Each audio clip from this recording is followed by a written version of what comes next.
오늘도 감사합니다. 선거를 앞두고 나라를 위해 기도하게 하심을 감사합니다. 오늘 날마다 주께로 큐티 본문은 사도행전 12장 1절에서 10절 말씀. 누가 더 불쌍한 사람입니까?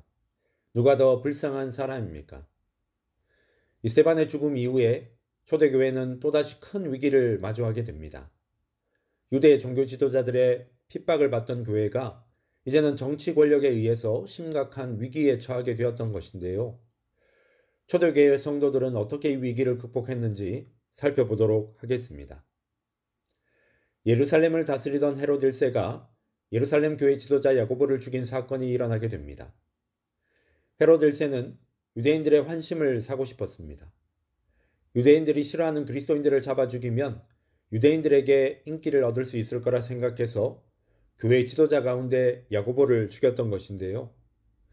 헤롯은 야고보를 죽인 후 자신의 지지도가 올라간 것을 감지합니다. 그래서 베드로마저 죽이려고 했는데요. 그런데 마침 그때가 무교절 기간이었습니다. 명절 기간에는 사람을 죽일 수 없기 때문에 명절이 지난 후 베드로를 처형하기로 하고 옥에 가두지요. 보통 이런 상황이면 불평이나 원망이 나올 수 있습니다.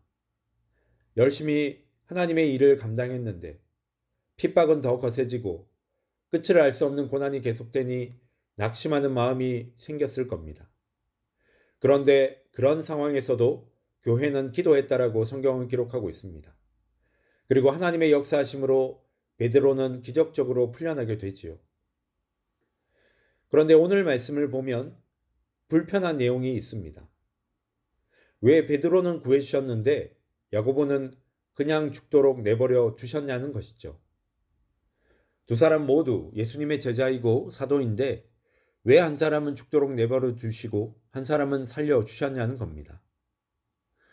오늘 말씀을 보면 하나님은 공의롭지도 않으신 것 같고 공평하지도 않으신 것 같습니다. 우리 안에는요, 보이지 않는 고정관념이 있습니다. 야고보가 죽은 것은 나쁜 일이고 베드로가 살아난 것은 좋은 일이라는 것이죠. 그러나 죽고 사는 것은 하나님의 손에 달려 있습니다.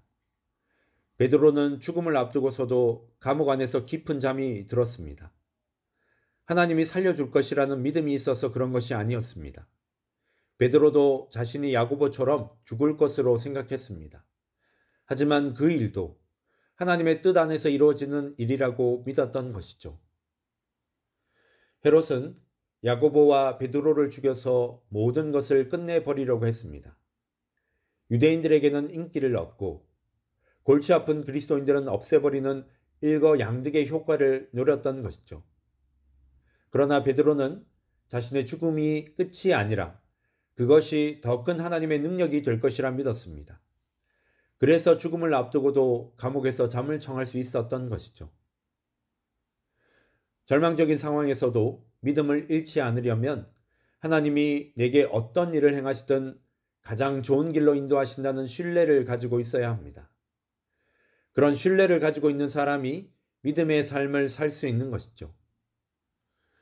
성경은 우리가 이 땅에서 얼마나 오래 살았는지로 우리를 평가하지 않습니다. 성경은 우리를 보내신 하나님의 뜻, 즉 사명을 잘 감당하며 살았는지로 평가합니다. 두 부부가 있었습니다. 한 부부는 남편이 의사이고 아내는 간호사였습니다. 두 사람은 노년에 하나님의 부르심을 받고 선교사로 떠났는데요. 어느 날 환자를 치료하기 위해 길도 포장되지 않은 곳을 운전해 가다가 그만 차가 전복되어 두 사람 모두 그 자리에서 목숨을 잃었습니다. 또 다른 부부는 직장을 퇴직하고 여유롭게 여행을 다니는 중이었습니다. 자, 하나님은 누구를 더 불쌍하게 여기실까요? 하나님이 불쌍히 여기는 사람은 자신을 이 땅에 왜 보내셨는지 모르는 사람입니다. 그래서 자신이 일한 만큼 누리고 즐기는 것이 당연하다고 생각하는 사람인 것이죠. 하나님께 영광을 돌린다는 것은요, 자신이 바라고 원하는 것을 이루어 사람들이 부러워할 만한 것을 얻는 것이 아닙니다. 하나님의 영광은 자신의 모든 것을 들여서라도 붙잡아야 할 가치가 있다는 것을 나타내는 것입니다. 성도는 자신의 모든 것을 드려도 아깝지 않고 기꺼이 드릴 수 있는 것이 무엇인지 발견해야 합니다. 야고보와 베드로는 누구보다 하나님의 영광의 가치를 잘 알았기 때문에 자신들의 목숨까지 들여서라도 그것을 붙잡으려고 했습니다. 성도는 하나님의 영광의 가치를 아는 믿음의 눈이 뜨여야 합니다. 그래야 헛된 것에 마음을 빼앗기지 않고 영원한 것에 소망을 두고 살아갈 수 있지요. 바라기는 영원한 하나님을 믿음으로 붙잡고 살아가게 되시길 주님의 이름으로 축원합니다. 이제 첫 번째 기도 시간입니다. 받은 말씀을 가지고 함께 기도하는 시간입니다. 이 시간 다 함께 마음을 모아 주님 앞으로 나아가겠습니다.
이제 두 번째 기도 시간입니다.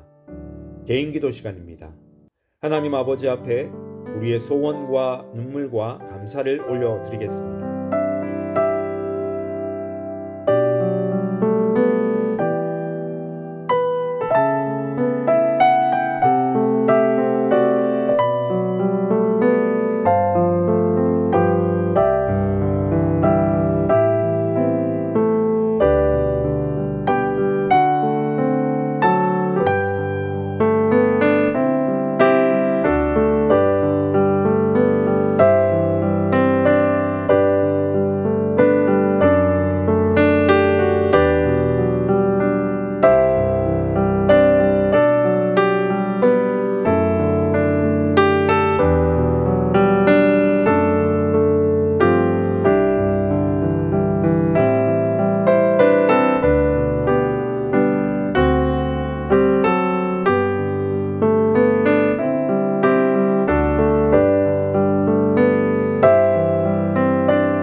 하나님 감사합니다.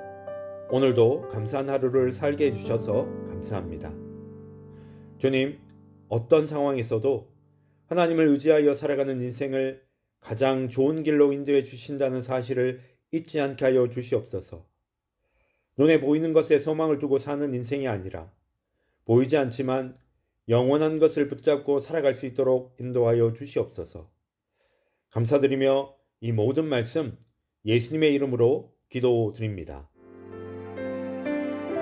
이제는 각자 개인적으로 기도하시면 되겠습니다. 행복한 하루 되십시오.